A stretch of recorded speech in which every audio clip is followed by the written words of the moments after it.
Hi, everybody. I'm Dave Rubin. This is the Rubin Report. It's December 4th, 2025. We almost just opened with something hilarious, but we're going to boot that for now. As usual, we are live streaming on Rumble, YouTube, and Locals. Share, subscribe, tap that notification bell. RubinReport.locals.com post-game show after the show. And the second half of today's show will be a community Q&A. So if you want to get your questions in while we are live on the internet, you can do that by downloading the Locals app, joining the Rubin Report community. It's absolutely free.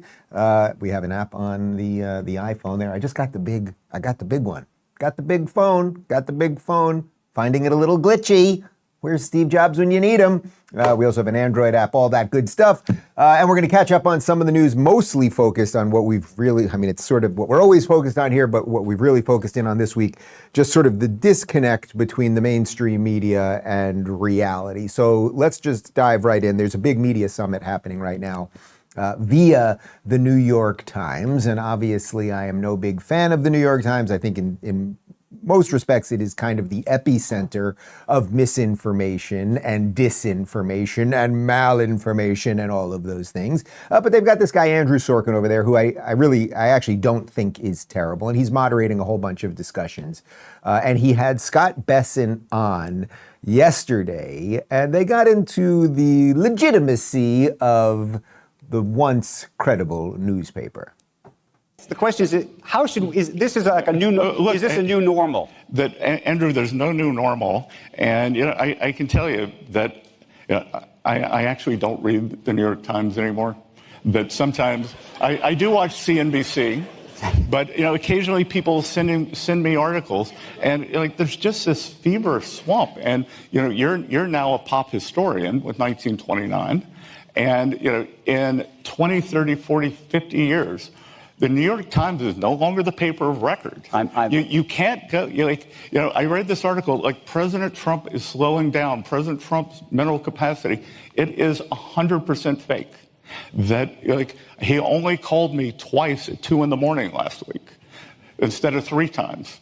You're saying he called you? I believe that he called you at 2. Okay, so first off, I just love the fact that Bessent goes to a New York Times conference, and there's value in these people still showing up at these things. There's always the debate, do you talk to these guys? Do you ignore them? All that. Okay, fine. They're having a big conference. You go and you sit there and you literally say, I don't even read your paper anymore. And we can go through, you guys know the endless list of lies that the New York Times has put out there. As a matter of fact, well, look at what we have here. As you guys know, I keep this on the wall in the studio. It's a little heavy, but it's one of my proudest moments. This is, what was the date on this bad boy again? This was June 6th, 2019, front page cover story on the New York Times about how YouTube, we got a little glare there, about how YouTube algorithms were forcing people to become alt-right, making of a YouTube radical algorithms of the alt-right. And yeah, pre-beard Dave Rubin, he was a real radical, turning people into white supremacists. I now have this up here as a badge of honor. They lie about literally everything. Very fine people on both sides, Russia, all of the COVID lies, the censorship, all of it. One of the things that they also covered up quite extensively was Joe Biden's mental acuity. However, listen to this from about a week ago in the New York Times, November 25th to be precise. Shorter days, signs of fatigue. Trump faces realities of aging in office. Still, nearly a year into his second term, Americans see Mr. Trump less than they used to, according to a New York Times analysis of his schedule. Mr. Trump has fewer public events on his schedule and is traveling domestically much less than he did at this point during his first year in office in 2017, although he is taking more foreign trips. Mr. Trump has long rambled in his speeches during his 2024 campaign, and in his second term, the meandering has often been noticeable. Fuck you, New York Times. Just go fuck yourself. You're a bunch of fucking fucktards. That'll be it for the F-bombs for today. It's so inexcusable. It's so boring. It's actually boring that you do this nonsense. You ran cover for a man that we know was completely incapacitated. Even before he took office, I was doing videos about his mental condition, okay? It was a massive cover-up. We have no idea if he knew what the auto pen was even doing, if he was in meetings. There's all sorts of evidence that they were, many people have talked about this. Mike Johnson specifically has talked about how they were literally hiding him to make sure he wasn't going into meetings. We know about the note cards he had and everything else. And you guys ran cover for that for years. And now you're pretending that Donald Trump, who has been bouncing all over the world, doing incredible things, you're pretending that he is slowing down. That's a problem. Now, is it possible? Okay, I'm going to give the devil his due. I don't know why I keep doing this. Is it possible he has slowed down just a bit at what? What is he, 79 years old?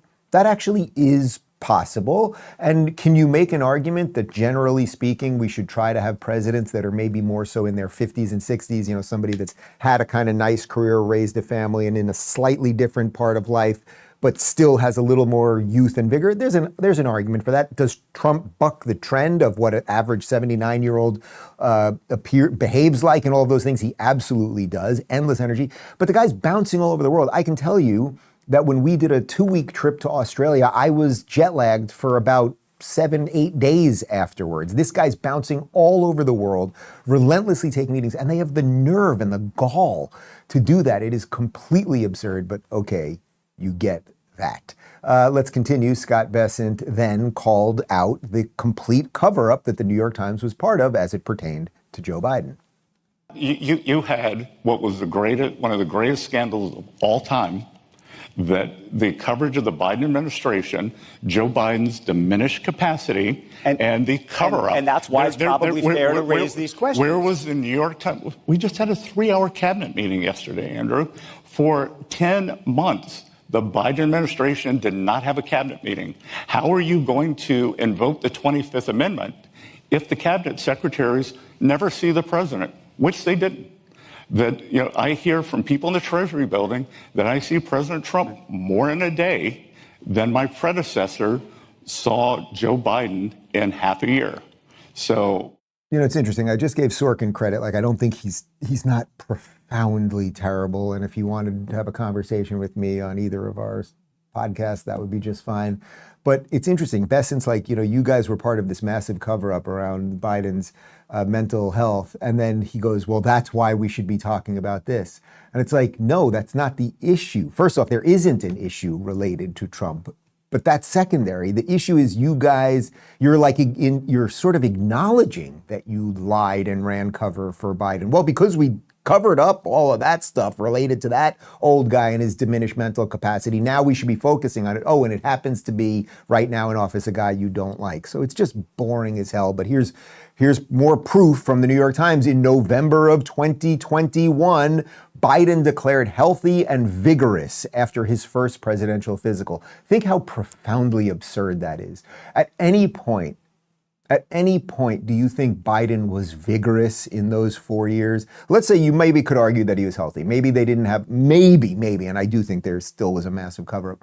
But is it possible that in that first year, that maybe some of the mental stuff and the diminished ability to speak and all those things, maybe that wasn't coming through? But would you describe him as vigorous in any point? Come on, it's completely absurd. But why do they do it? Well, they do it because they know they can get away with it. So the Democrats and the machine lie about things, and then they have the mainstream media launder the lies to the people.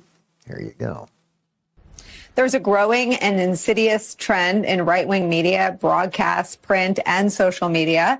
It is to take highly misleading and selectively edited videos of President Biden directly from Republican National Committee social media accounts. Both the articles are based on cheap fakes, videos of real events that are intentionally manipulated to fool viewers, released on an RNC opposition research social media account with zero independent fact-checking by these so-called journalists and spread throughout the right-wing ecosystem. Cheap fakes are a little bit simpler. They're cheap. They're just distorted, out of context videos, chopped up in certain ways, constructed in certain ways. That's what we're seeing. That's what the Biden administration, the Biden campaign is so worried about right now. But make no mistake, they are worried about this. This is a real problem. This is not some made-up fiction. The videos are oftentimes made up, but the problem is real.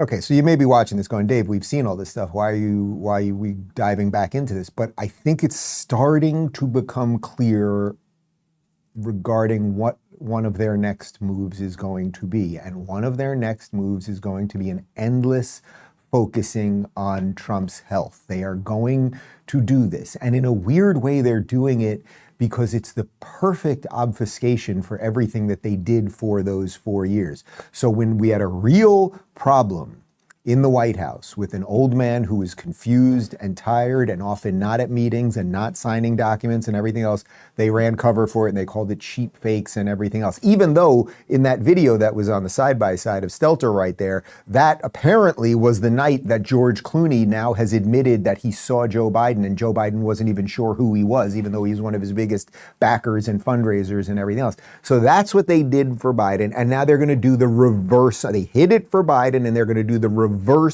for Trump, despite the fact that he is bouncing all over the world, as Bessent pointed out, was just in a 3-hour cabinet meeting yesterday, which, by the way, where he then takes questions. How many times on this show, just in the last 2 weeks, have we shown you moments where he's on the plane? He doesn't have to be taking questions on Air Force One. He could be laying in bed. I am sure they've got a pretty nice suite and he's got a button with Diet Coke and he don't have to talk to anybody, but he does it. So I'm just putting that out there to just acknowledge, let's pre-acknowledge what they are going to do. Let's pre-bunk it. How about that? Let's go back to Bessent with Sorkin and they get into a bit about affordability. And again, Sorkin really tries his best to blame everything on Trump, but Bessent actually has facts. Worse, in a blue state, affordability is worse than a blue state. We can debate that, but keep going. No, there's no debate. The number 50 basis points higher inflation, the 10 highest inflation rates they are in blue cities, but Just so you know, because I went to look at this, this is the Joint Economic Committee, since 2021. The highest inflation of the past 4 years has been in red states, especially Florida. I'm talking about current. Current. Not over the past 4 years. Right. Today. Okay. I would think 4 years would be a reasonable trend line to look at. Today it is 50 basis points higher. Sorkin, do you get why they laughed at you right there? Trump has been president for 10 months. Who was president for those 4 years? It was Joe Biden. It was the Democrats. It was you guys. So if you're concerned about inflation, it might have something to do with the endless printing of money. It might have something to do with the Inflation Reduction Act that actually raised inflation and everything else. So it's just like, so Bessent is just like, I'm talking about now, buddy. Now. But what happens is, and this is really the point, the bias of these people, the implicit and I would say illicit bias of these people, knowing that they have a buffer, that basically if you are on the left in America, you can lie about anything. What that allows you to do is not just import bad ideas, but you never have to take accountability for your bad ideas. So speaking of accountability for bad ideas, here is the king of bad ideas, Gavin Newsom, and listen to this psychotic, we have been through this before, same script, get a new one, brother, psychotic rant related to our elections going forward, because we haven't done this before. I believe this in my core of my heart. You will not have a free and fair election as we know them today in the United States of America if Speaker Jeffries is not sworn in a year plus from now. I really believe that.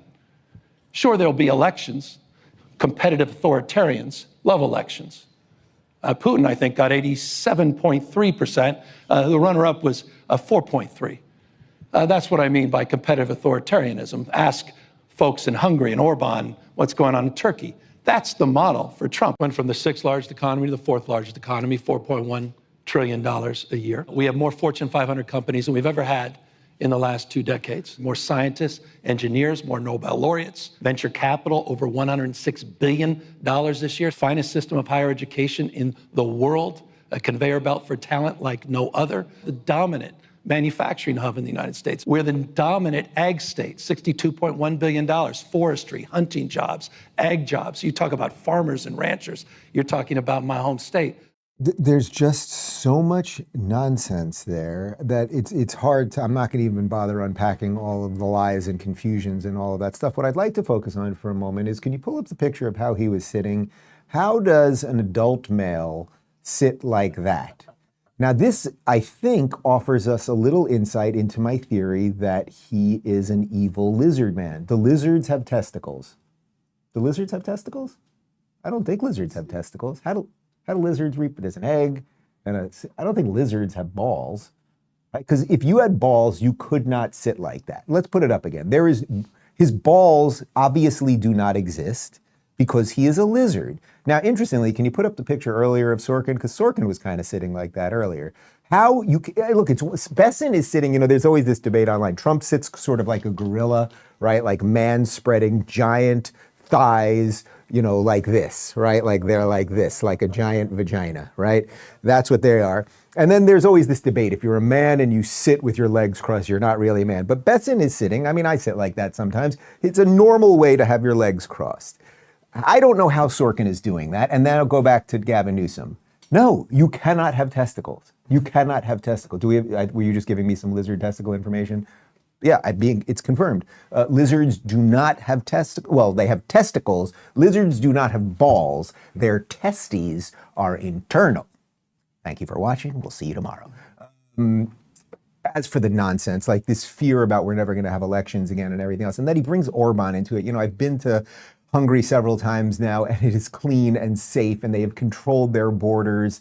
And in some sense, if America could be more like Hungary, we'd be in a much better situation. So it's just like you lie about everything. By the way, he's telling you, he's fear-mongering about elections while he's gerrymandering the high hell out of his supermajority Democrat state. It's just absolutely extraordinary. Also, 11 Fortune 500 companies have left California since COVID. We know that Elon took several companies out of there. California ranks 37th out of 50th in state public education. Like, it goes on and on. Oh, and what was it? He said, we have the best pipeline of higher education in the world. It's like, oh yes, send your kid to Columbia and to Yale and Harvard so that they can become a Hamas member. Like, I'm not going to curse again. It's fine.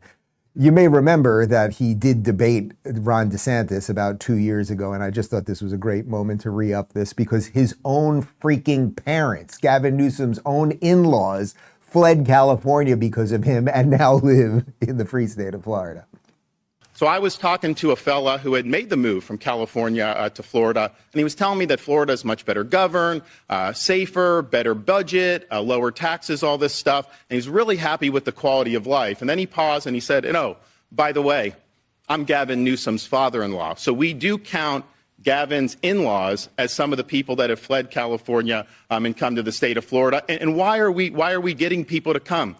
We have a 50-year low in the crime rate. You don't see in the last 10 years, we've had a 45% decline in homelessness. California's had a 45% increase in homelessness. We back the blue. I was walking the streets of San Francisco a couple months ago, and I had some of the cops in San Francisco do a beeline to come over to me, and I didn't know what they were going to say. And they're like, we want to thank you for standing for law enforcement because we don't get that support in the state of California. We don't even deserve that guy, even here in Florida, and we'll see what happens when his term wraps up, and hopefully it will be a replication of what he has done here. But yeah, Newsom just stands there with his evil smile and his no testicles, knowing that everything that DeSantis said there was true. And it's like, man, this guy, I'm warning you guys, like, he likely will be the candidate in 28 because he will have the veneer, literally the veneer teeth, but he will have the veneer and fake hair and patina of somehow being something somewhat moderate, as opposed to them going full mask off and bringing in a mamdani type. But he will usher in all of the absolute evil. But again, how do these people get away with it? How is it that they can ruin cities as he ruined San Francisco, and then ruin states as he ruined California, and they can do this all over the country and then keep winning elections and keep getting away with it? Well, the way they do that is because, as I said earlier, their lies are then laundered throughout the media. So Rachel Maddow, a woman who gets paid $25 million to do a one-day-a-week show, as far as I understand it, over on the televised mental institution now known as MS Now. She went on failed comedian who makes $20 million a year, Stephen Colbert, whose show is about to be canceled with his $100 million budget. Poor guy, what's he going to do with the rest of his life? He'll have to walk around Times Square begging for change. But she went on his show last night to explain that Trump is, well, yeah, colluding with Russia. Again, does anyone have a memory anymore? This is endless scrolling has just broke all our brains. I'll start with the last part. solving the intractable problems through guys like Steve Witkoff. Yeah, he got the hostages out of Gaza and there is peace right now, right? It's not, as I always say, it's not Pollyannish peace like they all love each other, but the killing is over. The reconstruction has begun.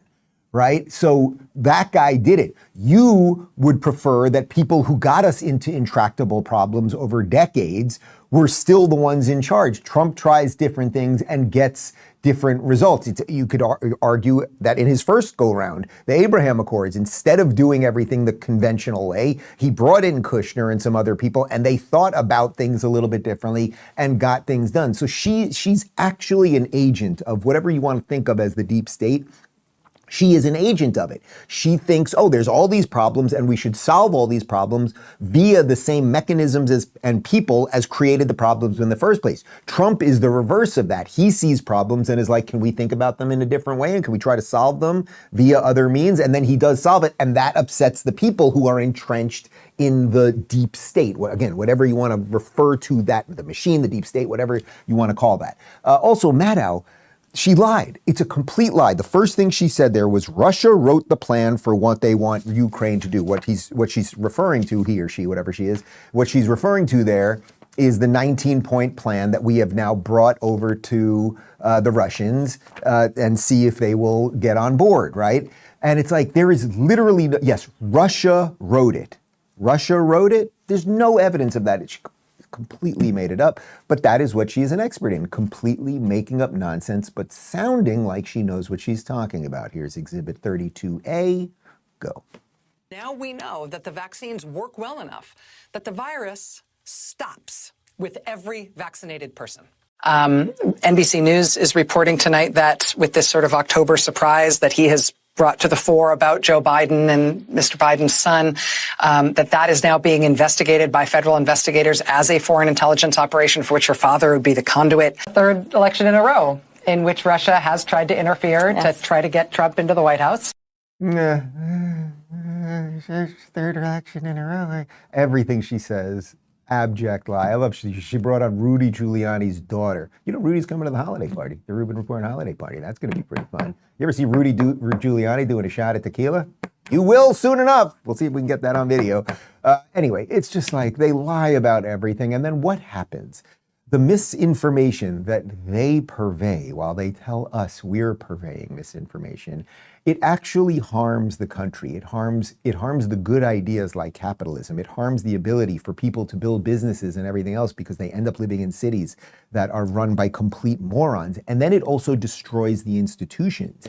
And whether you love our institutions or not, a functioning society needs some institutions. You need some relatively trustworthy institutions that you can believe in. Otherwise, everything will crumble overnight. Alex Karp, who's the head of Palantir, I love showing you videos of this guy. I think he's just great. We've got to get him on the show. I think he's just great.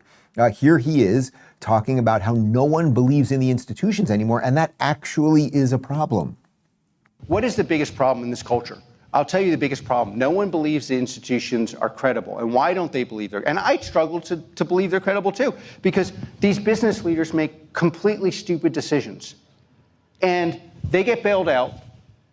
A year later, they're getting huge bonuses. And what do the American people get? Nothing. And that's a huge problem. Like, if you make, so I think the real version is, I made a lot of decisions when we began talking, annoying each other 10 years ago. Hopefully I'm annoying you as much as 10 years ago, or more.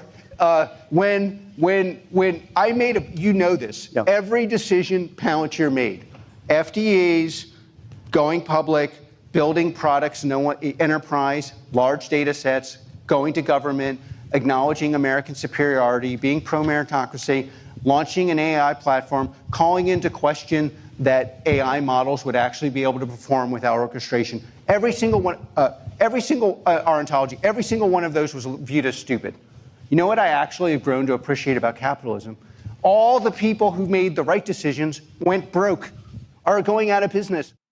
So what does that show you guys? So the institutions lied to us. But he's making the argument it would be nice if we had trustworthy institutions, but also conventional wisdom just doesn't work. When Rachel Maddow, it's like clear thinking works, but conventional wisdom doesn't, right? That's what we're, I think, getting to at this point. That Rachel in the previous clip is like, conventional wisdom should always do everything. Everyone that got us into intractable problems should have to solve those intractable problems. And what he's saying there is the institutions have failed. We have tried to build new things. He's talking about Palantir specifically and the roadmap that they did to go public and everything else. We thought about all things differently. And because we did, we've built a good product and good AI models and everything else. And it's like, you can even tell just by the body language. You have a lizard with no testicles sitting there just lying about everything versus a guy that, like, he is passionate and telling you true things, and you can see it actually exudes out of his body. Speaking of out of the body, let's talk about boner pills for a minute, and then we'll talk about Ilhan Omar. Blue Chew is basically the upgrade button for your sex life. These chewable tablets are designed to deliver stronger, harder, and longer-lasting erections without the hoops. No waiting rooms, no pharmacy lines, and no awkward doctor visits. Just a quick online consultation, and once you're approved by a licensed medical professional, Blue Chew sends your tablets straight to your door in discreet packaging. Blue Chew's tablets are made in the USA and prepared and shipped directly to you. The best part, it's all done online. That means no hassle, no embarrassment, just a smarter, simpler way to handle things. Great sex is just a few clicks away. Sign up at BlueChew.com and make life easier by getting harder. Discover your options today at BlueChew.com. Simple as that. And we've got a special offer for our listeners. Try the first month of Blue Chew free when you use promo code Rubin and just pay $5 shipping. That's promo code Rubin. Visit BlueChew.com for more details and important safety information. Okay, so there's a whole bunch going on that we've covered over the last few days coming out of Minnesota. Some of it has to do with illegal immigration. Some of it has to do with some of the ICE stuff. A whole bunch of it has to do with fraud, which is actually connected to a lot of that, and money laundering and much more. But it also is now turning out, and Tim Walz is sort of in the center of this thing, that there have been all sorts of governmental programs that Minnesota was doing that were unbelievably fraudulent, that again became money laundering schemes, that put money in people's pockets instead of going to the people.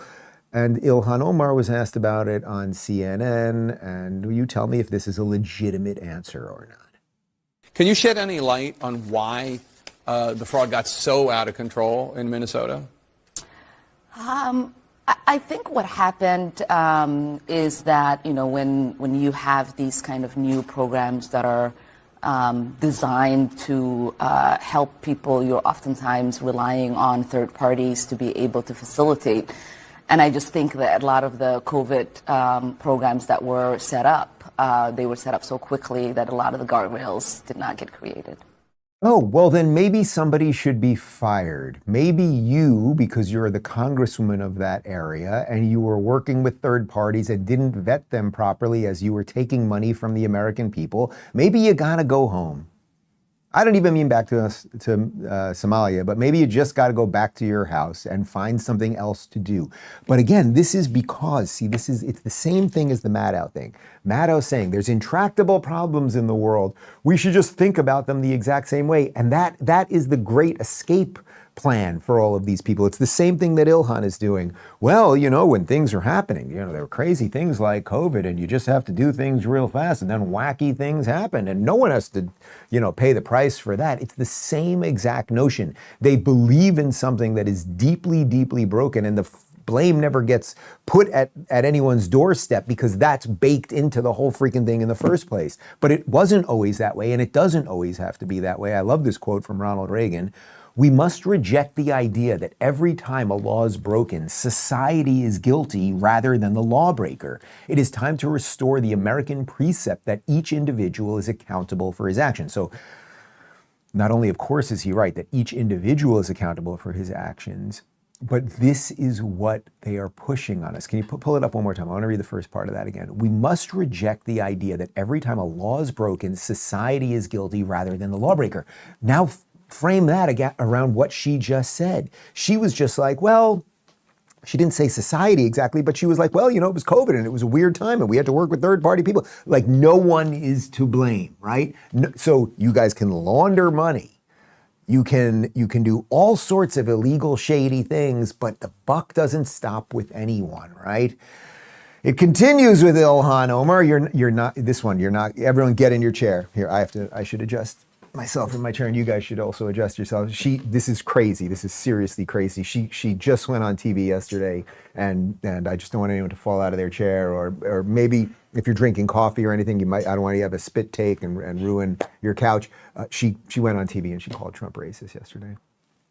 He's always been a racist, a bigot, a xenophobic, and Islamophobic. We know that he called African nations a shithole in his first administration.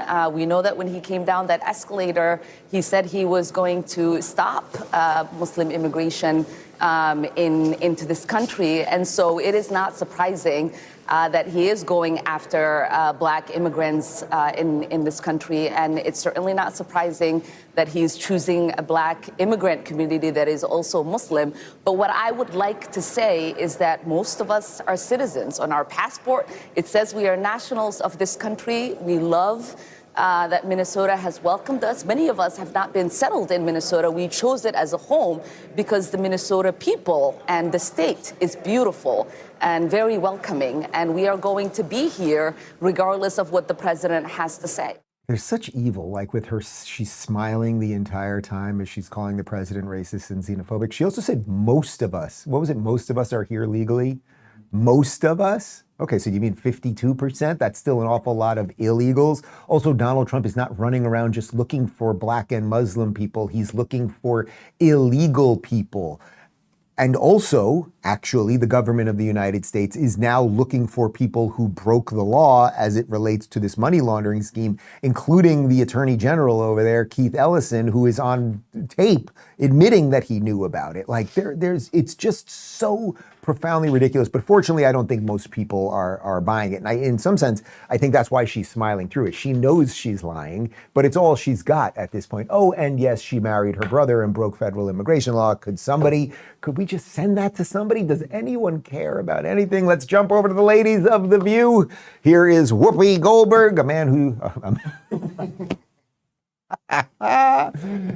Here's Whoopi Goldberg and Joyless Behar. And of course, they're also implying that Trump is racist and he uses racism whenever his numbers go down. Will trying to demonize immigrants still work for him or his base? Are they more concerned about other issues right now? Is this going to continue?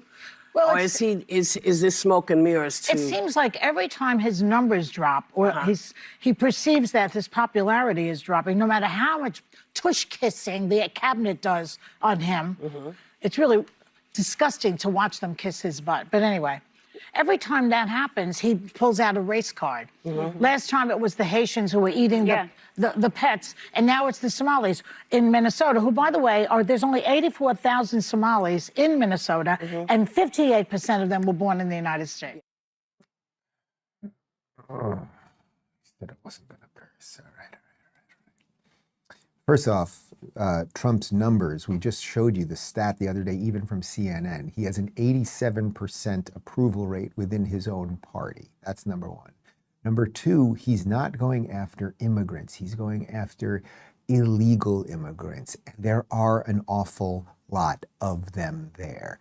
That's why, Joy, you live on the Upper West Side in a nice doorman building and not in Little Somalia. But let's jump over to Minneapolis, because here is council member Jamal Osman. And yeah, he admits, well, you know, people did horrible things. A lot of them did, but we shouldn't blame everybody, which is pretty low bar. Growth in this state, they have contributed a lot to the state of Minnesota and the city of Minneapolis. And yes, folks have done horrible things, and people have committed crimes, but we should not be pointing the entire community in one brush and being singled out as fellow Americans. There's a justice, there's a process of due process, and I believe those folks have been dealt with by the state leaders. And but now President Donald Trump singling out and attacking one group of people, and ICE being on our streets and asking people documentation. It feels like we are in 1930s, 1940s in Germany. And to like these very people, like Ilhan Omar, who would love for a Holocaust to happen in the Middle East, that her cadre of people can even invoke the Holocaust is disgusting. But yes, folks have done horrible things. Okay, have we dealt with any of those things? Some people might argue it's horrible to marry a brother. That might be something that's pretty horrible. You might argue that. Has that been dealt with? Have you dealt with the Attorney General, who's still the sitting Attorney General? Attorney General, that's the head guy in charge of law in the state. And now he's involved in the money laundering and fraud scheme. Have you dealt with that yet? And again, they are trying to get illegals out. Literally nobody that is a legal citizen of the United States has anything to worry about as it relates to ICE. But for whatever inconvenience this has caused, so let's say ICE goes into a Somali neighborhood because they know that a certain amount of people are illegal.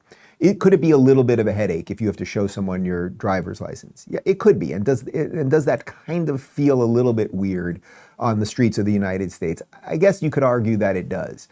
But this is your fault, meaning it's you guys and the Democrats. It's your fault. You let in all of these people. Now we're just trying to clean up the mess that you guys created. But of course, what they want to frame this all around, it's just what Whoopi did, it's what Joy Behar did, it's what Ilhan did, and the rest, and that guy, is they want to make it seem like everything is about racism. And that thing is just not working anymore. Here's Ron DeSantis last night on Jesse Waters.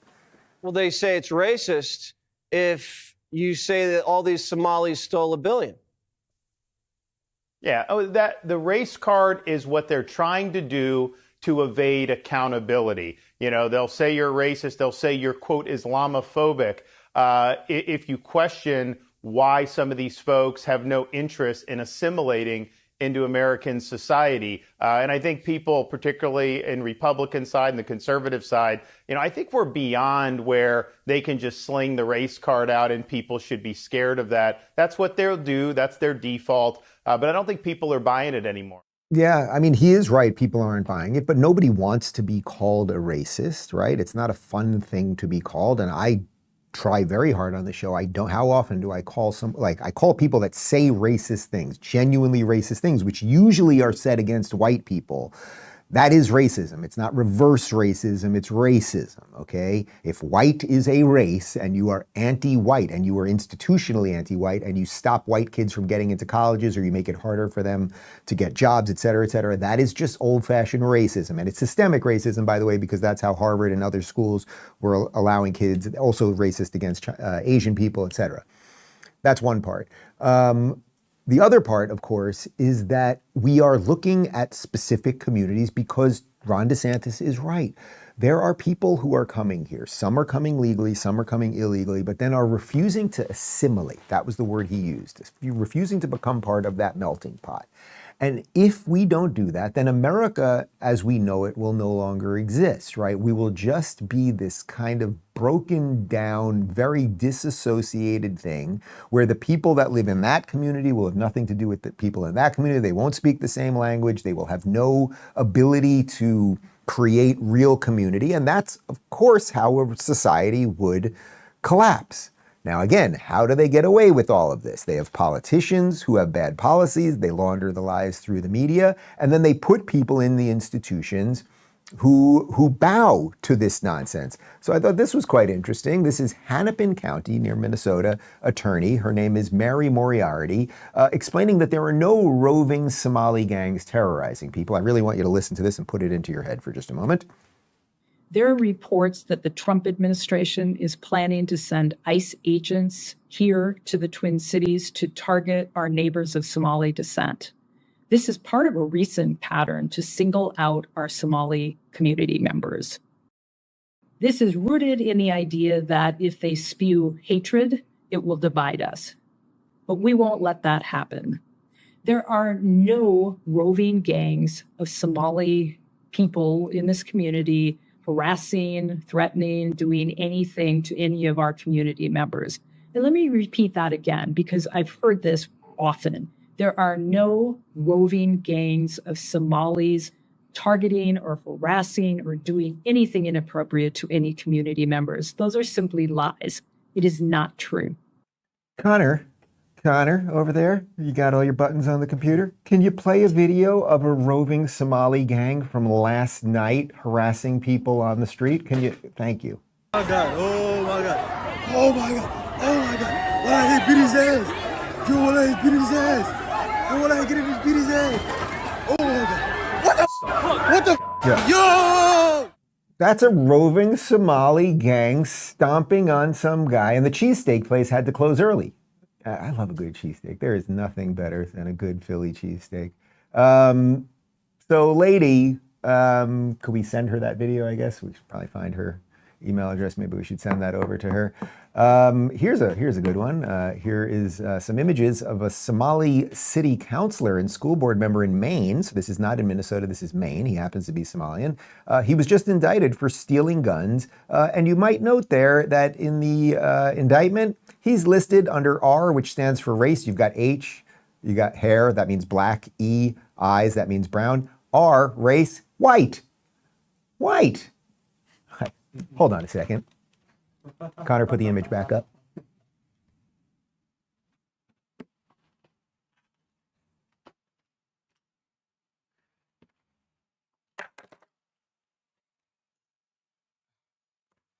Here's a video of a Minnesota man, Babat Hotbot Billy Muhammad, who raped a woman that he met on Snapchat.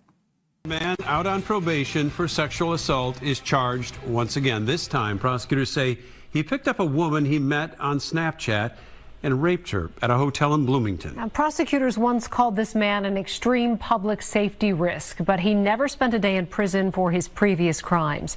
Fox 9's Mike Manzoni joining us from our newsroom now. And Mike, prosecutors signed off on plea deals in these previous cases. Kelsey and Randy, a judge sentenced the Minneapolis man in those cases back in May, but he got credit for time served, so he never went to prison. It was all part of a pair of plea deals. This is the man we're talking about. His name is Abdemahat Billy Muhammad, but prosecutors say the 28-year-old uses the names Kareem and Altesto on Snapchat, and that is where investigators say he met his latest victim as well as his two previous ones. His latest victim and his two previous ones. Yeah, he previously had raped a 15-year-old girl at gunpoint. He's a repeated rapist, probably a racist too, who never went to jail. Notice nobody knows the name of those girls. Nobody in the Democrats care about that, and CNN ain't doing a special about it, and those bitches at The View won't say a word about it. So what does it lead to? It leads to all of these places crumbling. And then because that false cry of racism actually still is effective in some way, good people don't want to get into politics. It's few and far between that want to do it, right? And Donald Trump, who 10 years ago had no reason to do this other than for 30 years he had been saying somebody better fix this country, otherwise it's going to fall apart. And thank God he did get involved. Well, then what happens is because sort of good, decent, average people, they can't deal with all of the slings and arrows they're going to get. We end up getting another class of people that get into politics that probably shouldn't be into politics or anything else. And I don't even mean this as a shot to this guy in a weird way, but listen to this from the Minnesota Star Tribune. MyPillow CEO Mike Lindell files paperwork to run for Minnesota governor. The Mike Lindell for Governor committee was registered with Minnesota's Campaign Finance Board on Wednesday. I don't mean that as a shot to Mike Lindell. I've had him on the show. He's a perfectly nice guy. We've had nice interactions and everything else. But it's like the pillow guy shouldn't be the governor of Minnesota, right? Like that's not what's supposed to be happening here, but you're forcing these people who have, he had his businesses destroyed and boycotted, and MyPillow basically was demolished. It was a hundreds of millions of dollars company that pretty much got boycotted and kicked out of every store and everything else. And it was based pretty much just Fox and some online shows that kept them afloat. So he's lived through the monster and now he's jumping in. So congratulations with that. It's like, it just doesn't stop. But Trump, while they say he's tired, he's not paying attention. Yeah, well, it's just complete nonsense. Here he is announcing that he's protecting American auto jobs and that they are going to terminate some of this electronic vehicle push, which is a direct affront to his guy Elon, but he's doing what he thinks is best for the country. Today, my administration has taken historic action to lower costs for American consumers, protect American auto jobs, and make buying a car much more affordable for countless American families and also safer. We're officially terminating Joe Biden's ridiculously burdensome, horrible actually, CAFE standards that imposed expensive restrictions and all sorts of problems, gave all sorts of problems to automakers. Today we're taking one more step to kill the Green New Scam. It's part of the greatest scam probably, well, other than Russia, and a few others I could name. The greatest scam in American history, the Green New Scam. And it's a quest to end the gasoline-powered car. This is what they wanted to do, even though we have more gasoline than any other country by far. And people want the gas. Right. So it's interesting because even right there, think of all the work he's done with Elon, all of the Doge stuff. Then they had the falling out. Then they came back together and everything else. And there he is once again, even though he himself bought a Tesla. Remember, he had that Tesla outside of the White House after all that, saying people want gasoline cars. The whole Green New Deal was a complete scam. You can't force people into these vehicles and everything else. Look, I have 2 Teslas. They are phenomenal. I absolutely love them. If you've never been in one, just take a test drive in it. Like, it's such a level up. When I go into a conventional gas car now, it usually feels kind of almost, it feels highly antiquated to me. But I understand that not everyone can afford them. There's all sorts of reasons, and we have plenty of gas, and there's issues around the lithium batteries and all of those things. But once again, just everything he said there, he's doing things for the American people. And as it pertains to cars, well, now there's going to be some more tax benefits if you get a car loan. We're allowing people to deduct. So if you go out and buy a car, and this is for middle income, but for lower income, no matter what, they never really had deductions. You know, rich people like deductions, but middle income people were never really afforded deductions, which is very unfair. You borrow money to buy a car, you're allowed to deduct the interest from your income tax. And I think that's going to be one of the most, in terms of your industry, I think it's going to be the biggest thing that we're talking about, maybe even bigger than CAFE standards. People are going to be able to borrow money, deduct it, so it's going to cost them essentially half. And they'll be... It'll help, yes, sir. I think it's going to be a tremendous factory. They've never had a chance to do that before. And that's all done. That's all in the great, big, beautiful bill. Notice, guys, that's not the government taking money from some and handing it to others and redistributing, right? That's saying you buy a car, you get the loan, and now you can deduct some of that, and you will ultimately pay less overall. Like that, it gets a car in someone's pocket. It helps the car companies sell cars. Like it's good all around. It's very much in line with what we showed you yesterday, Michael Dell and his wife that are putting, what was it, $650 billion into these accounts, which then if you put max in once these kids are born, you basically at 6.25 billion. If you do that, if you match that up to the age of 60, they're going to end up with about $2.2 million in their bank account. And that's having nothing to do with the work that they did over the course of their lives and everything else. Like that's good capitalism. It's good messaging and everything else. Here's some other good messaging, because this is NVIDIA CEO Jensen Huang talking about how Trump basically saved the AI industry because it was all going to go overseas. Trump changed some energy policies so that we'll have the computing power here, and that is good for America. If the United States doesn't grow, we will have no prosperity. We can't invest in anything domestically or otherwise. We can't fix any of our problems. If we don't have energy growth, we can't have industrial growth. If we don't have industrial growth, we can't have job growth. It's as simple as that. Right. And the fact that he came into office and the first thing that he said was drill, baby, drill. His point is we need energy growth. Without energy growth, we can have no industrial growth. And it saved the AI industry. I got to tell you flat out, if not for his pro-growth energy policy, we would not be able to build factories for AI. We would not be able to build chip factories. We surely won't be able to build supercomputer factories. None of that stuff would be possible. You know, I always tell you, it's like when someone's telling the truth, it's just kind of easy. Like, listen to how clear and concise and easy it is to hear that, right?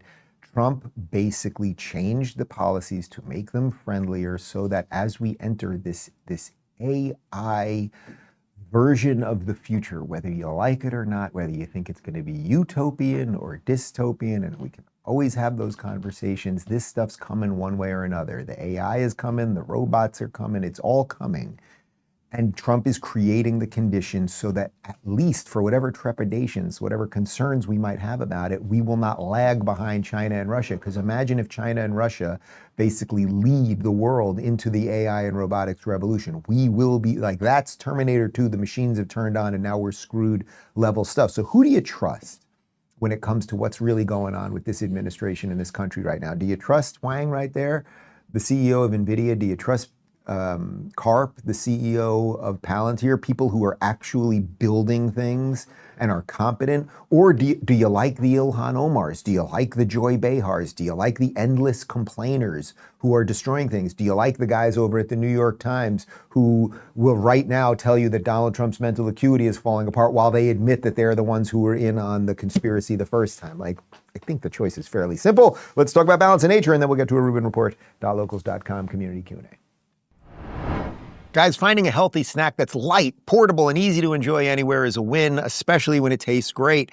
Balance of Nature's freeze-dried fruit snacks are an ideal on-the-go option, offering sweet, crunchy alternatives to candy. These snacks are made from 100% real fruit, banana, mango, pineapple, and strawberry. Each pack comes in a resealable bag, keeping the fruit fresh and convenient for travel, hikes, lunch boxes, or quick snacking. Balance of Nature also offers their whole health system supplements made from real fruits, vegetables, spices, and fibers to support a healthy daily routine. Their freeze-dried snacks pair perfectly as a nutritious treat or a simple shareable option when guests drop by. Balance of Nature has extended their Black Friday sale, so now's the best time to try them. Visit balanceofnature.com to receive a free variety snack pack plus a free preferred customer membership with the first set of Balance of Nature supplements. All right, let's get to some of your questions. Eurasian says, Dave, since the Venezuelan narco traffickers haven't loaded their boats with women and children to ward off the airstrikes, do you think they are less evil than Hamas fighters? Wow, that is a great question. And it's interesting that they have not done that yet, because imagine if they did, what the reaction would be. And then there would be a debate to be had, or whether it should be had or not, there would be a debate going on. Well, wait a minute, they're bringing over 50 pounds of fentanyl, and which could kill, thousands of people. But they did put a kid on there who's sitting on the fentanyl. What do we do? I mean, so does it make the narco terrorists who are killing all of our young people a little bit better than the Hamas fighters who intentionally put kids next to rocket launchers in hospital? I guess it does. That's the nicest thing I can possibly say about a Venezuelan narco terrorist. Mark says, hey, Dave, do you ever read fiction? And if so, what's your favorite book or author?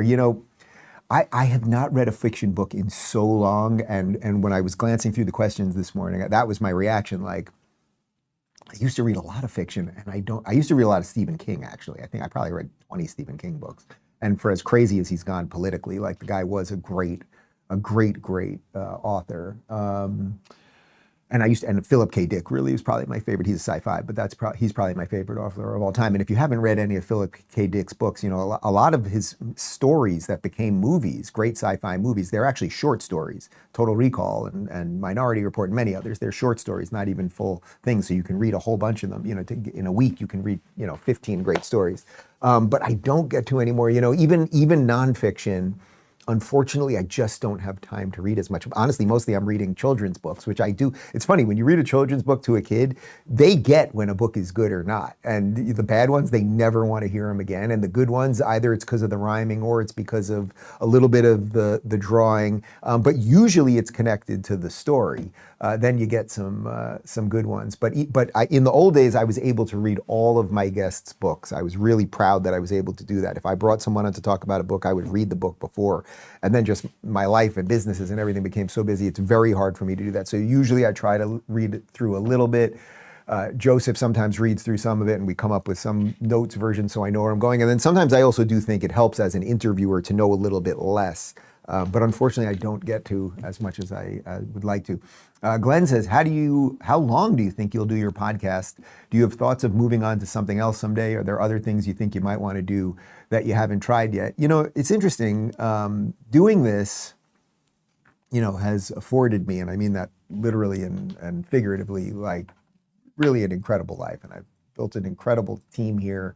and we have an absolute blast together. And I started Locals years ago. I never thought I was going to start a tech company in the midst of all this, much less then merge with Rumble and have that go public. We started the tequila company, which is crushing it. Actually, we're going to release something in a day or two, but our distributor told us that our online sales have broke every record they have ever seen for a spirit that went direct to market online. Like we're absolutely crushing it. People don't really buy tequila and spirits online. You go to your local store, which we're working on getting in a whole bunch of stores right now, and hopefully should have some updates on that soon. But I've really enjoyed like building that business too. We're working on another business that I'm not fully at liberty to talk about right now. So I think there's a lot of things that I like doing, as long as I enjoy this, as long as every day I wake up and I'm like, yeah, I'm having fun doing this and I feel like it's valuable, I'll do it. Look, there are a lot of headaches that come with this. Just in the last couple of weeks and watching some of the fighting on the right, like I know, let's put it this way. I know we could get, our numbers are phenomenal. We had 1 billion views on YouTube alone last year. And this year we're going to crush it again and all of those things.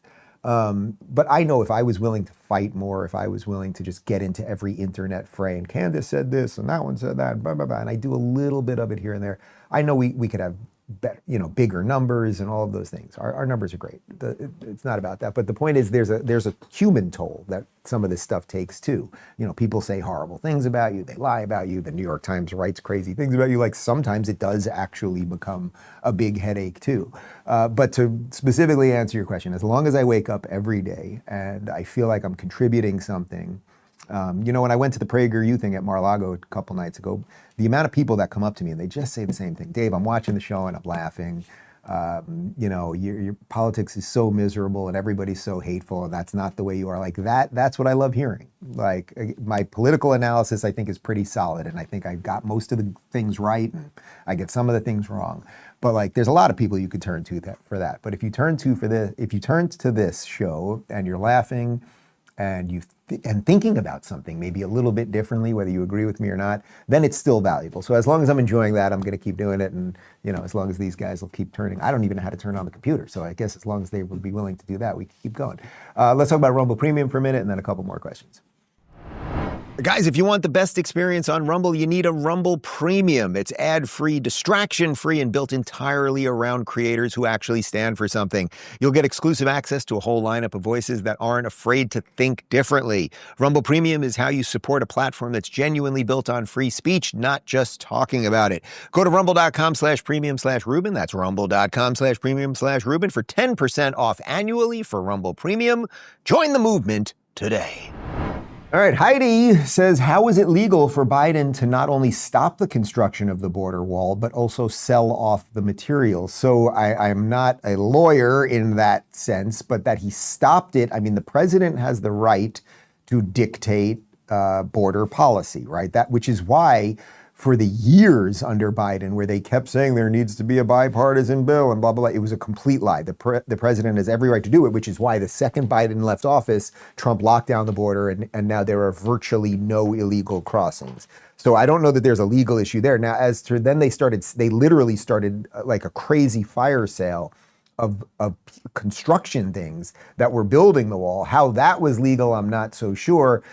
But it's the government, and you can get away with an awful lot of shit if you're a bad person. That's pretty much how it works. I love this question. Lacey, is Die Hard a Christmas movie? Yes, obviously. It takes place on Christmas at a Christmas party.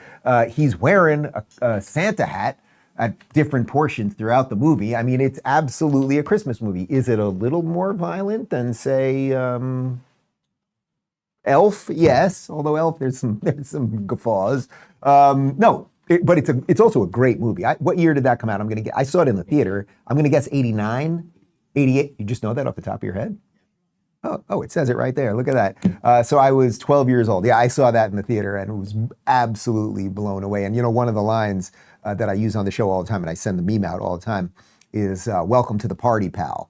And that's when Bruce Willis, what's his name in the movie, John McClane, he realizes that the cop down there, the cop finally realizes that there's a problem at Nakatomi Plaza. He's seeing all this exploding and, John's running around going, I need some help. And then there he is standing there with the gun and the glass is all broken and his feet are all bloody. And he looks down, welcome to the party, pal. And that's what I always feel like when people wake up politically after we've been like drubbing them over the head, being like, those people are freaking insane and America's hanging out by a thread. Welcome to the party, pal. And everyone gets to the party at some point. So yes, it is absolutely a Christmas movie. Although my favorite Christmas movie by far, because yes, on Christmas, like, or if you're going for like the season of Christmas feeling, Die Hard is probably not that. Christmas Vacation, Chevy Chase. To me, it is as, I'm getting applause for that. Yeah. To me, it's Chevy Chase at peak Chevy Chase. I know you could argue that Fletch was probably peak Chevy Chase or even Caddyshack, but he does a smaller role in that. He's pretty damn good in Caddyshack too, which people hate, and I think it's pretty freaking funny. But Christmas Vacation is fantastic. Oh, and by the way, I would also mention that Gremlins is a Christmas movie. The entire thing takes place over a course of a couple days. Gremlins, you watch the beginning of that movie, and it's pretty freaking scary. There are moments of that movie like that it's actually not that kid-friendly. What year was that? Probably also, I'm going to guess about 86 maybe, Gremlins? Original Gremlins. 84. Wow, getting old. Janine says, hey Dave, my family and I will be traveling to Israel in the spring. This is our first time and we're super excited. Do you have any advice for us newbies? Is there anything we should be sure to pack? Any restaurants we should not miss? There's many beauties of the country, but one of the beauties of the country is because it is so small, the size of New Jersey, you will be able to go as far north, and now the north is safe, fortunately. You'll be able to go as far north in the country as you can go, and you'll be able to go as far south as Eilat, and you could basically do that in a day.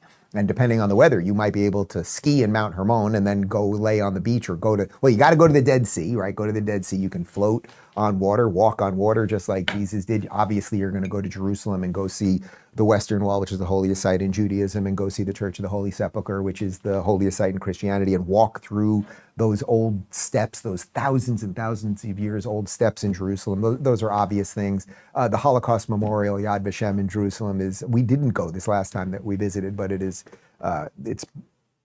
immeasurably impactful, I would say.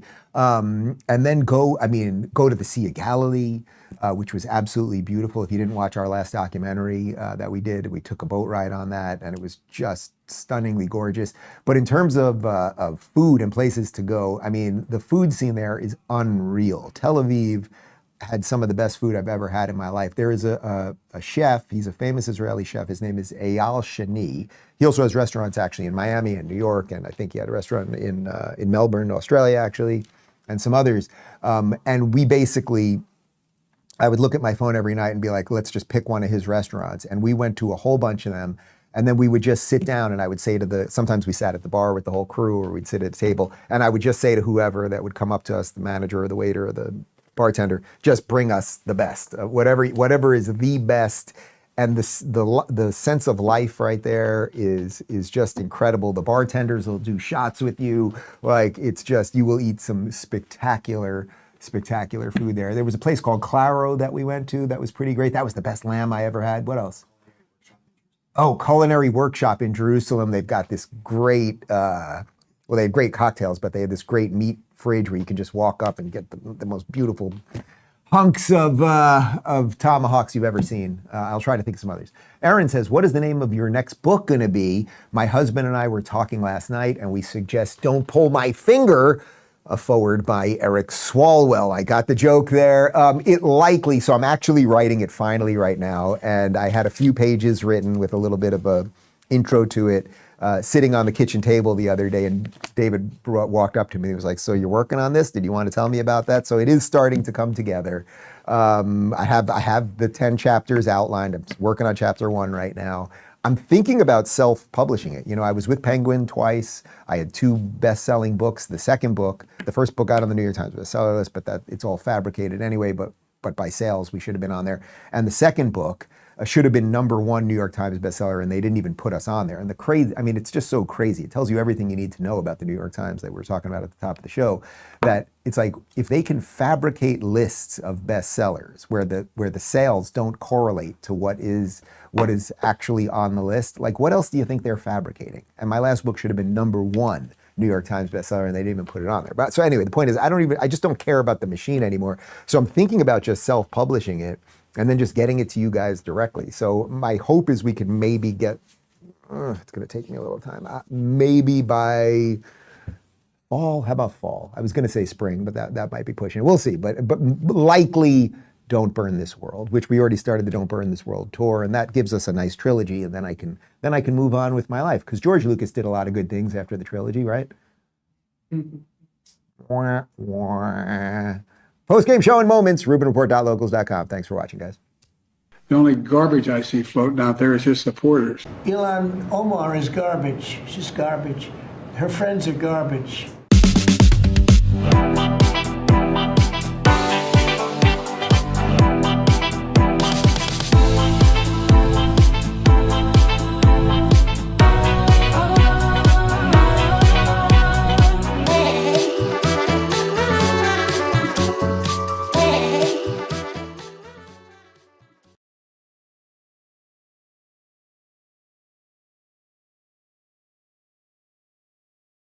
In years past, Dave, we used to have to campaign in Florida, and we used to have to do events. And Governor Ron DeSantis deserves a lot of credit for this, from voter registration, being an effective governor. Democrats have given up on Florida, and so that allows us to better focus our resources. Ohio used to be a battleground state, Dave. Not anymore. Trump is up 11 in Ohio. That is gone. Iowa used to be a battleground state. Now, I'm doing this because in years past, we used to have to work our way up from, okay, got to win Iowa, got to win Ohio, then you got to win Florida, and then we can get into those next second and third tier threshold states. That is not the case this time. This time we start from a far better place than we have in years past, where now North Carolina, we should win. It's a little shakier, I'll be honest with your audience, given some problems with Mark Robinson and just other factors. North Carolina is not in the best place that it should be, given other states. However, if Donald Trump wins Pennsylvania, North Carolina, Georgia, he's president of the United States. If you're telling me that Trump has to win 3 states, all three of which he's won in previous elections, one of which he won in 2020, and then the other he fell 10,000 votes short of, that's a great starting point. It's a crazy world, crazy world. Somebody's gotta have to save you.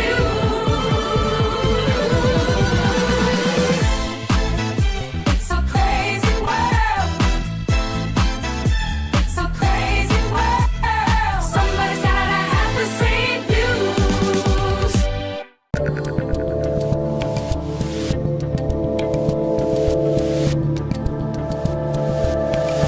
All right, joining me today is the founder of Turning Point USA and the host of the Charlie Kirk Show, as well as multiple-time Rubin Report guest Charlie Kirk. Charlie, how are you, my friend?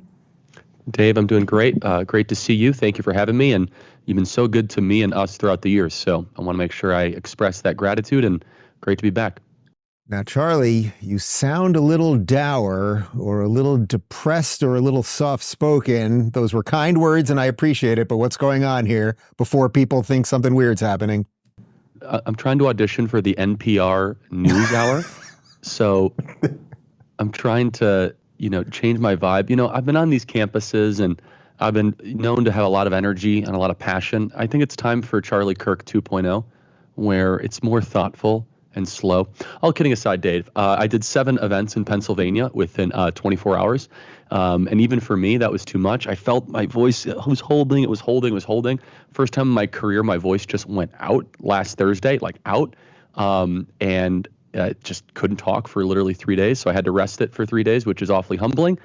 But it's actually a lot better right now. I'm able to have a conversation with you and be intelligible. So not quite yet recovered, but we're getting there. So if people grant me a little grace, it's not the NPR hour.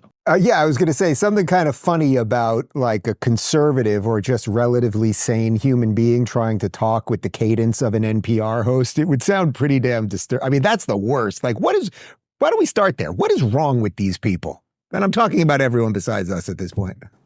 Well, but I'm telling you, Dave, with the NPR voice, what's so frustrating is they're talking about such like hyper aggressive topics in like this very muted way.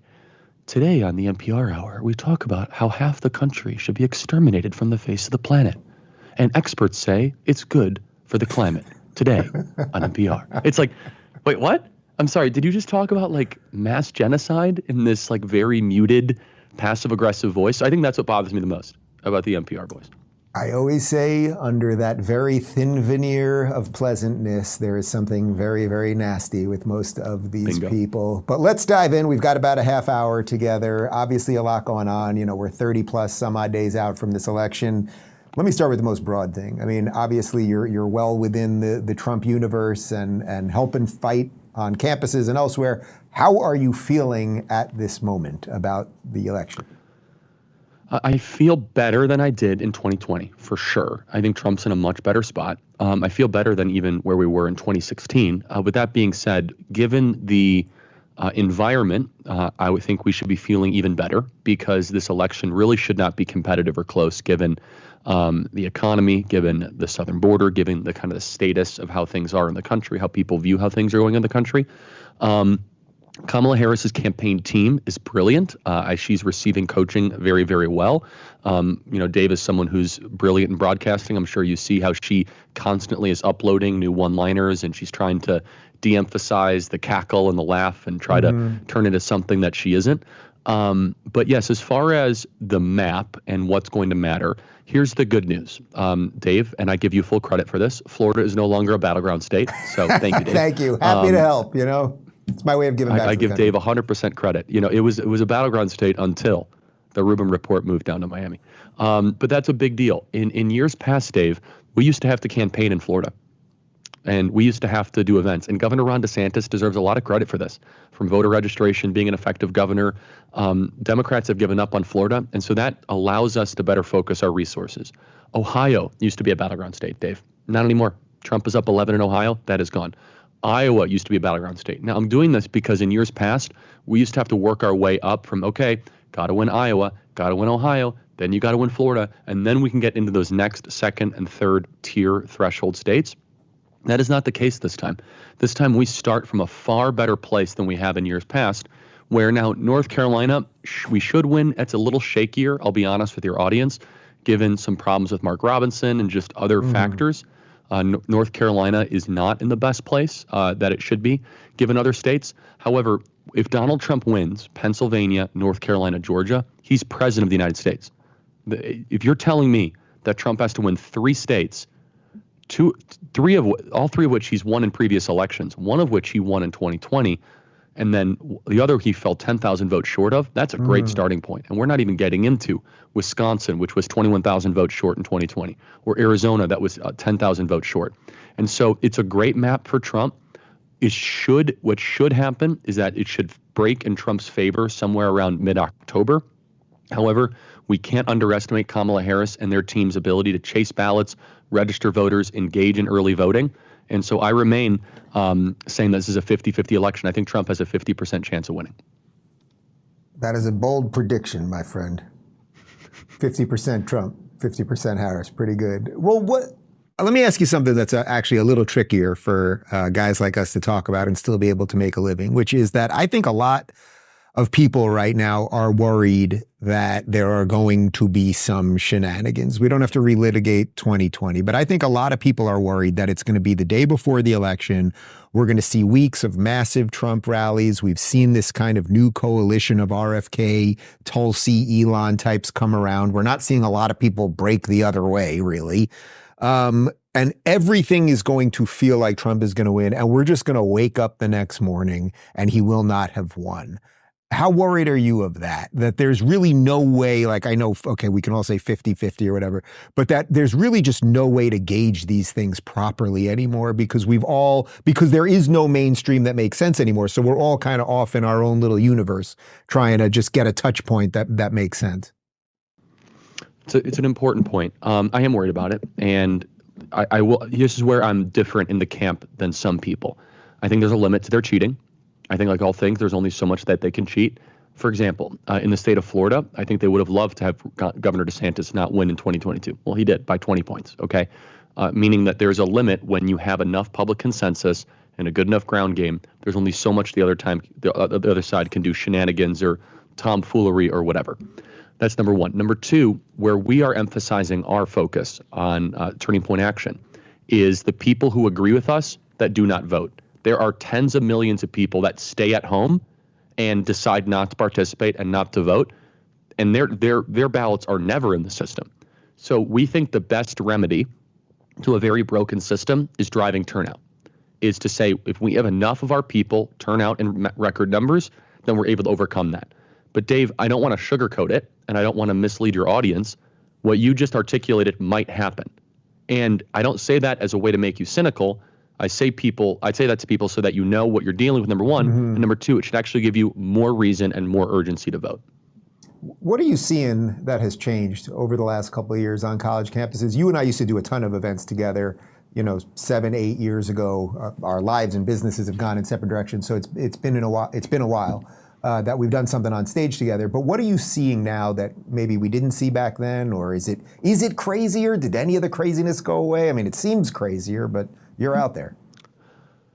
I will say this. I mean, and the videos and the pictures speak for themselves. And Dave, you remember the opposition. There's still a fair amount of opposition there. We just did an event at Penn State University. We do these Prove Me Wrong events where we have people come up to the mic and the videos go super viral. We had 3,000 people show up for this event. Yeah, it was awesome. We'll throw some B-roll in so people can see while you're talking right now. Yeah, and that's no spin. That's no BS. That's not like a bunch of people from like the local GOP meeting. And these are young students at a campus in Center College, Pennsylvania. Similar type crowd at University of Wisconsin-Madison. We're going Arizona State University, similar type deal.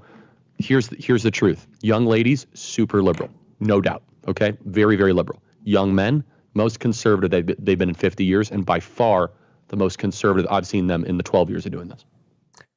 What do you make of this new alliance that I mentioned earlier? This sort of RFK, Tulsi, Elon, I would say me, plenty of other people thing that has more come around. I don't think everyone is traditionally a conservative. And you and I used to joke for years, you'd always be saying, Dave, you're going to be the most hardcore conservative out of all of us by the end, because you know what they are. But what do you make of this thing that's happening right now? Because, to me, it's what America is all about, and that's really what Trump represents now. It disagrees. These people wildly disagree on abortion. They wildly disagree on foreign policy and a whole bunch of other stuff, but they love America. They love America and they love free speech. And to me, that is good enough. I can work with that. Yeah, first of all, I think it's one of the most exciting, underreported developments by the mainstream media. The media is being careful not to touch this because I think they know they'd make it even bigger if they gave any credence to it. And add to the list, Brett Weinstein. I mean, that's amazing. Yeah. And this guy is a liberal from Evergreen State University, and he's in the fight now. And so what is the through line here between Tulsi Gabbard, Bobby Kennedy, Elon Musk? Number one is that they have experienced, spent time with, fraternized with the left-wing blue beast, and they did not like what they've seen.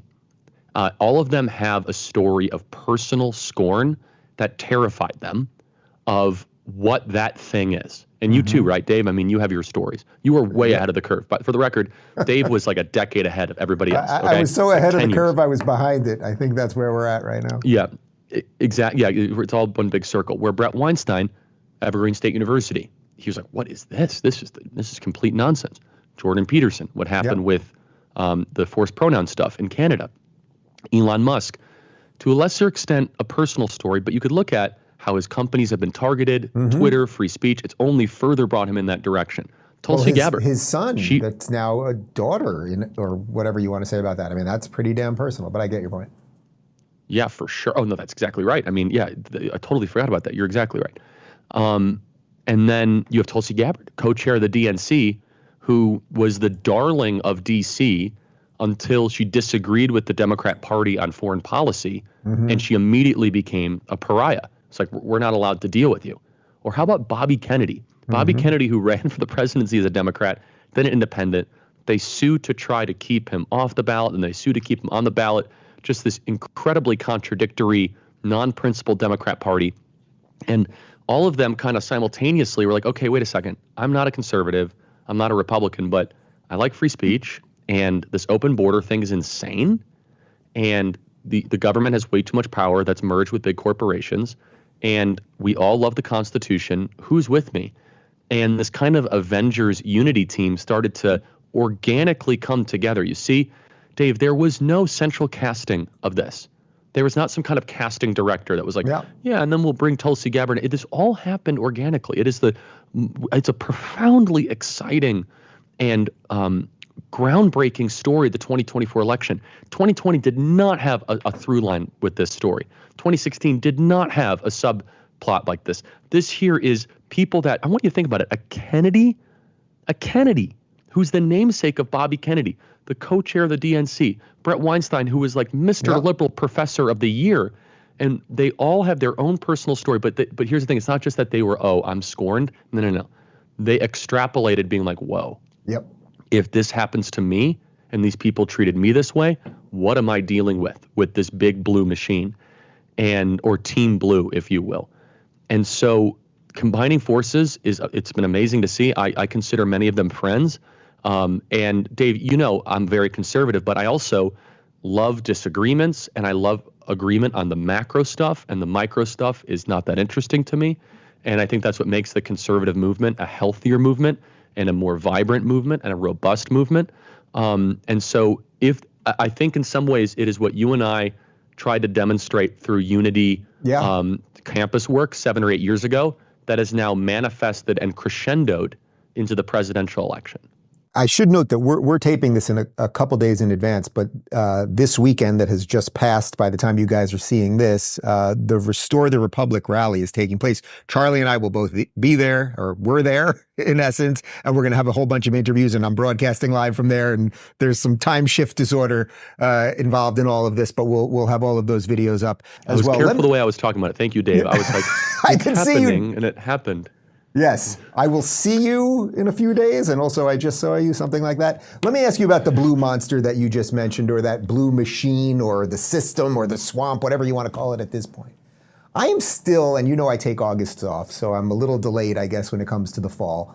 But I'm still a little hung up on the coup thing that happened. The fact that Nancy Pelosi and Chuck Schumer got together clearly with Kamala. They made it very obvious to Joe that they were going to pull the 25th Amendment.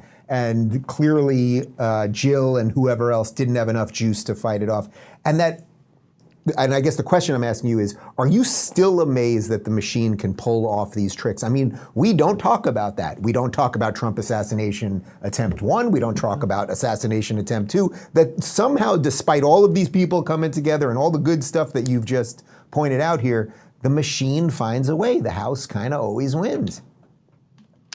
I am amazed by it, but what's more remarkable to me, Dave, is how they're able to quell rebellion and how they're able to keep any disagreement from bubbling up. That's what I find to be an interesting psychological mystery to me, where they're able to be like, okay, guys, we're the party of democracy.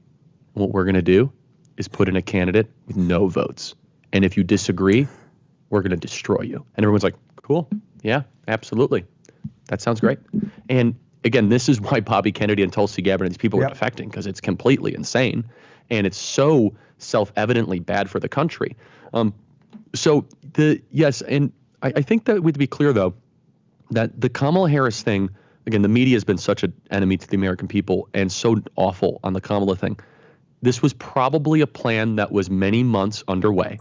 It was probably started around April or May or earlier. The summer debate when they scheduled with Joe Biden was probably a sabotage to try to get Joe Biden either that will surge. Yeah, please, Dave, interject. Well, let me pause you there for a second, because do you think because I agree with you on that, actually, but my question is, do you think maybe Trump fell in their trap on that one, in that he was willing to do the debate so early, so it gave them the chance for this thing to swap do I wish that Trump would not have done the debate? Yes. I think because in some ways the trend was going so well for us. But you look at it from Trump's perspective, it's that he's the guy that's like, there will be no fight he'll say no to, especially against Biden, very personal. You have 4 years of pent up, I should be president and you shouldn't be, right? And understand that not all the data before the debate was nearly as decisive that Trump was going to win. There was polls that showed Biden up, there were polls. So it was still a little bit of a murky situation, right? But looking back at it, we're like, man, we gave the coup plotters the forcing function that they needed. Right. And with that being said, I still think we can beat Kamala, and we might. So I don't want to, complain all day long. But looking back, if a candidate who's not doing great wants a summer debate, we should probably put this in like our political strategy book for the next 100 years so our grandkids can learn this. Right. Don't give them that. Don't give them that. Yeah. right? So again, I'm not blaming Trump. He's a friend. Like, I get it. I understand the calculus. But I think we can look back. We can say, when they're not doing well, don't debate in June. Yeah. Right. Yes. I get it. I get it. It was very different at the time. I'm just saying in retrospect. And look, hopefully he wins and it becomes largely irrelevant. So. No, yeah, but looking at it now, we're like, man, that was the beginning of the end. And they were able to then put Kamala in. It's very clear that all these slogans, all these one-liners were workshopped ahead of time, broad new future on the all this crap, right? That she didn't just all of a sudden become a candidate and had all this branding ready to go out of nowhere. This was definitely planned behind the scenes.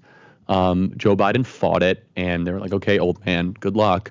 And the one thing that actually screwed up the timing was the Trump assassination attempt, screwed it up a little bit, but they still went through with it amazingly. That's one of the reasons why they had to memory hold that assassination attempt so quickly, is they wanted to get the news cycle onto Kamala. But understand what happened within 1 week. Historians will write this down as one of the most interesting 8 days never reported by a media. No one was like, oh yeah, that's interesting how that'll happen. Trump gets shot. Trump becomes the nominee. Kamala becomes the nominee. 8 days. So you have a shooting, a convention, and a switch, and no one asked the question, like, what the hell just happened here?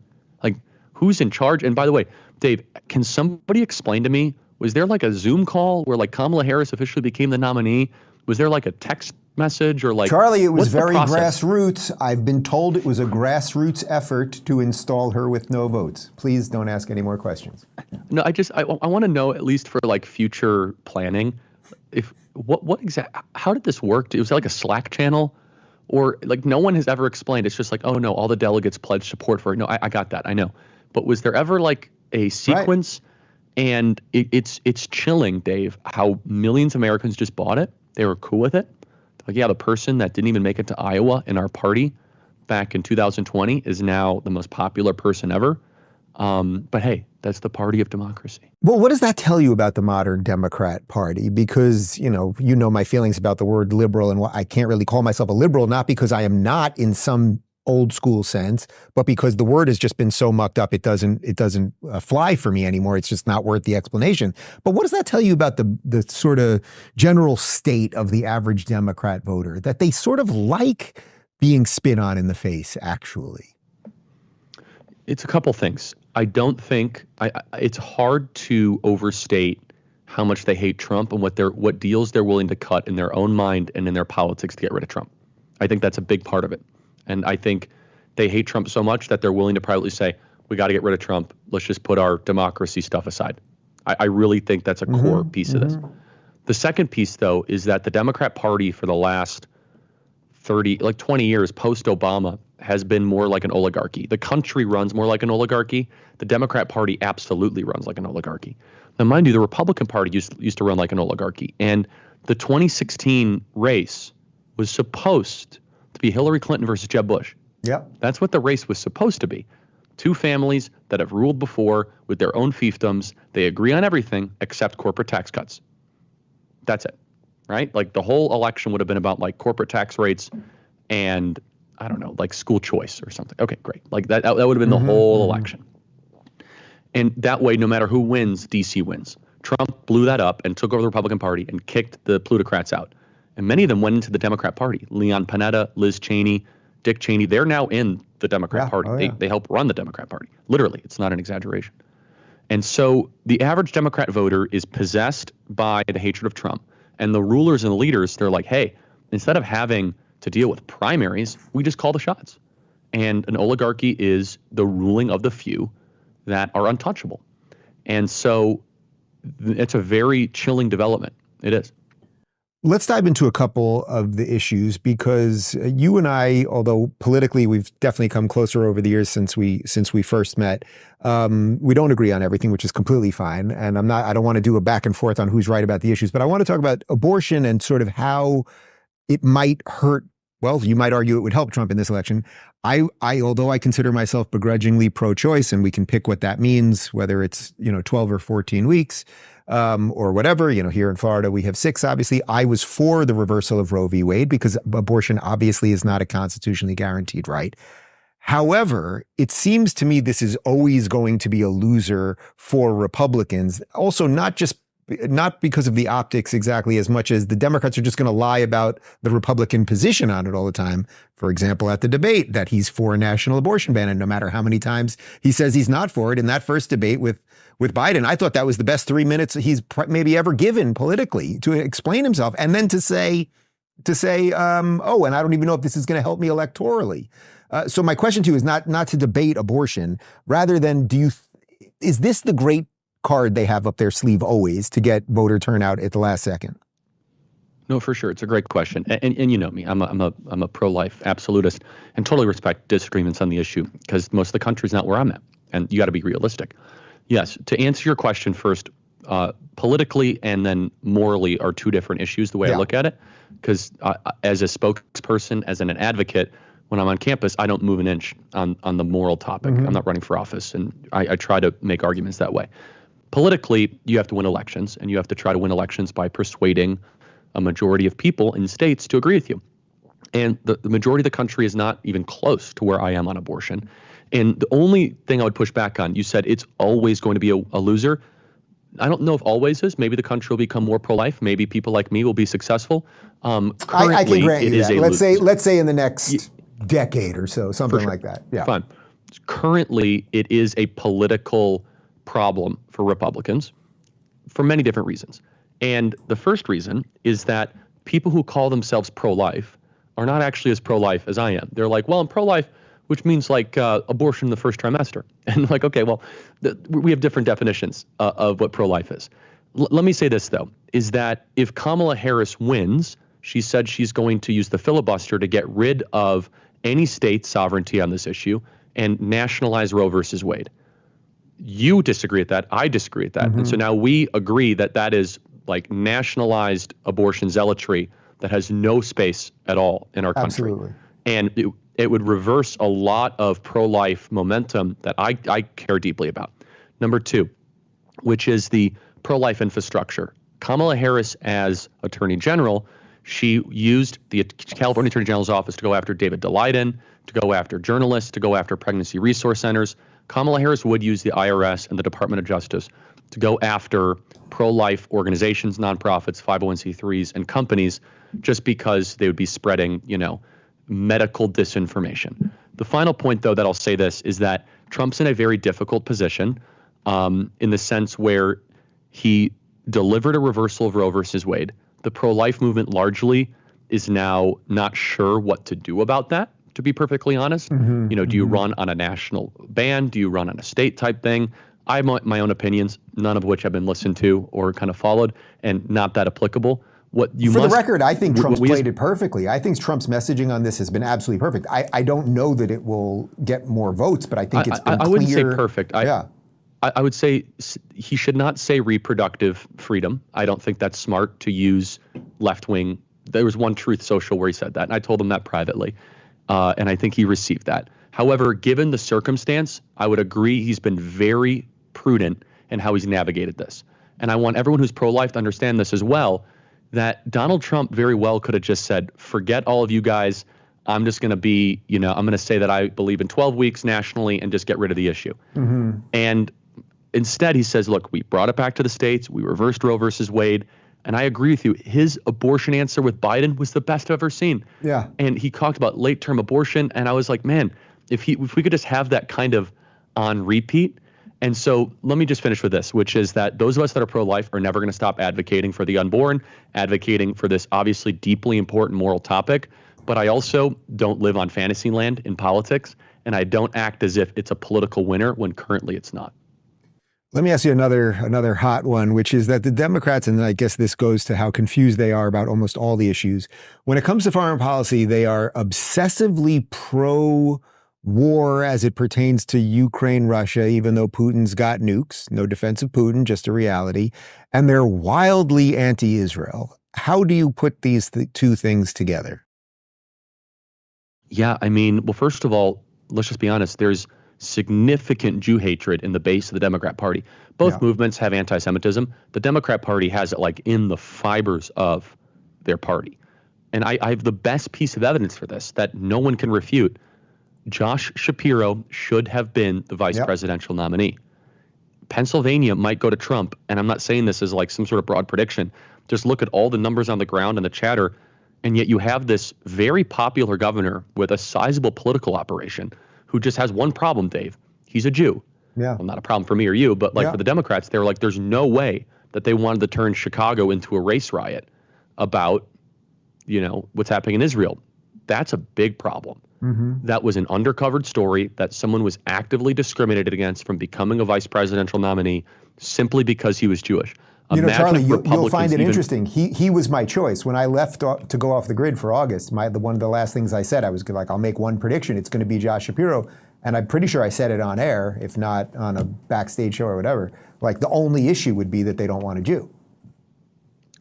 For sure. Yeah. And again, let's just repeat this, that he would right now be making Pennsylvania a far more competitive state, therefore massively increasing Kamala Harris's odds. When they chose this buffoon from Minnesota, Tim Walz, I was like, thank you, I guess. So that's number one. Number two, though, is that the base of the Democrat Party, they view Israel as a mistake. We view Israel as a miracle. Big difference. We view Israel as the hero's triumph of people that were significantly abused, murdered, attempted to be genocided, and were able to create something, basically an oasis in the desert, a place where common law and separation of powers and individual liberty and private property rights were able to flourish in a sea of totalitarianism. They view Israel as a colonialist project that stole land from indigenous. You've heard all the nonsense, right? So it goes back. They hate Israel for very similar reasons why they hate the West. So what do you do with that? What do you do with that? That's one of the things that I'm extremely worried about right now. I'm sure you're playing them on your show too, but almost every day I can show you a video of a Hezbollah flag in New York City and a riot, or what's happening in Chicago or San Francisco or Detroit on top of the homelessness and everything else. What I'm majorly worried about, outside of like the pure political part of all of this, is how long can a Western society, a multicultural society, last when on any given day in any major city you can have terrorist supporters rampaging through the streets? Like, how long do you think that can work? Well, not much longer. I mean, look at the United Kingdom. It's a husk of its former self. There's a couple components here. Number one, not all cultures are equal. And I say that definitively and clearly, and it drives people nuts. I'm sorry, that Mideastern Muslim totalitarianism is not equal to Western civilization. It's just not. The people are equal, made in the image of God's economy. Let me be very clear. This is not that some people are substandard or anything, not even close. Their worldview is not equal to ours. But number two, what you're articulating, Dave, is an immigration problem. And to President Trump's great credit, this is his issue where he's the strongest. We need to have mass deportations for lots of people, including anti-Western, American flag burner newcomers that come to the country at our request. They come to the country with our invitation, and they act in such a hostile and bitter way. No more. They should be deported from the nation, and they should not be here any longer, because we are inviting our own demise. Charlie, there's literally 100 other things that I could do with you right now, but I'm going to let you save your voice so that you can speak at the event that we are about to go to, that if you're watching this now, we just did. It'll be good to see you. Already spoke at. Yeah, it'll be good to see you in real life. My last question is the most annoying one. You know what it is. Who's going to win the election? Got a coin, flip it. Come on. That's it. I have no idea. All I know is what I'm going to do, and I'm working as hard as I possibly can. Dave, you know I don't BS you. I do not know. I can make great arguments for Kamala, great arguments for Trump. It's as 50-50 as I've ever seen it. Enjoy your throat lozenge. I'll see you this weekend. If you're looking for more honest and thoughtful conversations about politics instead of nonstop screaming, check out our politics playlist. And if you want to watch full interviews on a variety of topics, watch our full episode playlist, all right over here. And to get notified of all future videos, be sure to subscribe and click the notification bell.